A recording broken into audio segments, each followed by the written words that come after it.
A newcomer to politics, described herself as very pro-Trump. She was appointed by Governor Kemp, even though the president's preference was Congressman Collins. Well, to talk more about what could become a bitter intra-party fight, we're joined by CBS 46 political analyst Dr. Rashad Richey and Julianne Thompson. Now, you both worked on some campaigns for a number of years. And Julianne, I want to start with you because we want to really start this conversation out with kind of framing it a bit and talking about Doug Collins and Kelly Loeffler. There's some legislation out there that could really benefit either side of this, depending on where this goes.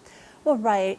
As of right now, we are set to have what's called a jungle election in November, where the top two candidates that would come out of that election, whether they're Republicans or Democrats, will head into a runoff following the original election in November. And the legislation that is before the state legislature right now would take it back to a traditional primary that would occur in May for Republicans and for Democrats, with, of course, the traditional way of doing things where a Republican winner of the primary would meet the Democratic winner of the primary in November. Very interesting. Rashad, let's talk about this for a little bit and what it means for Democrats potentially, because to see Collins and Loeffler possibly going at each other, that may be good news for any Democratic candidate who could possibly pick up the rest of the votes after they split. Well, sure, and that's why Democrats are basically sitting back and allowing this to unfold. I spoke earlier today with Jake Evans, who is the chairman of the Republican National Lawyers Association, Georgia chapter. And Jake said, a longtime Republican leader, Collins jumping into the Senate race is a huge splash. His entry is almost certain to divide the GOP on multiple levels: rural versus metro, Kemp versus Trump, the list goes on. An already interesting 2020 just got more intriguing. And Rick, let me be very clear. The reason why the House is proposing this bill, it is House Bill 757, is because it helps Doug Collins. Now, my inside sources tell me that the Speaker of the House is the one pushing for this. It's very difficult to beat Doug Collins in an actual Republican primary. And if he has to run in a jungle election where everybody runs at the same time, Democrats, Republicans, Independents, well, he doesn't have the same likability to actually win that election. So they're trying to help him. They have made a strong push. And I have a prediction that the bill 757 will pass before the week is over. And Julianne, I want to go back to you. Is it likely that President Trump will support Doug Collins and go against Loeffler? And what does that say about the female vote here? Could that be risky for the president if he does that?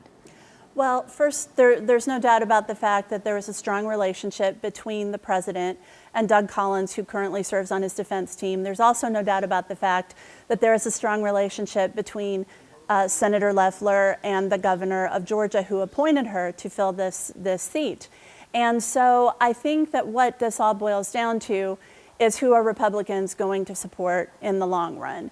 And I just hope that the Republican Party can come together. I feel like they will, because I feel like that the bottom line is looking toward November and looking toward the ultimate prize, which is winning back the White House. And I believe that that's what the Republicans will do in the long run, and that's what they should be focusing on. Rashad, this is kind of a wacky year politically here in Georgia.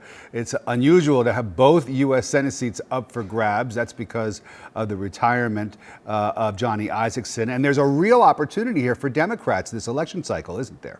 A huge opportunity. Remember, this state will have more money poured into it than probably any other state in a U.S. Senate race, because you have two U.S. Senate races open up for grabs, as you said. But I want you to watch for this, because while we talk about this bill to make sure that Doug Collins can run in a Republican primary is passed, a lot of Democrats are going to vote in favor of this Republican bill as well. And the reason is because Democrats, they want to control their primaries too. And this gives them the opportunity to do so. So this will end up being bipartisan legislation.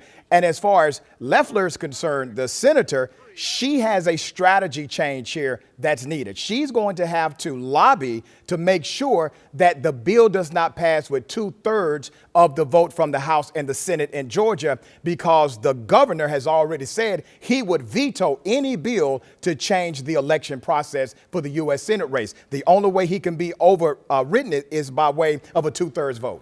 Well, we will be here watching it all play out. Rashad Richey, Julianne Thompson, thank you. Thank you. We appreciate your time. All right.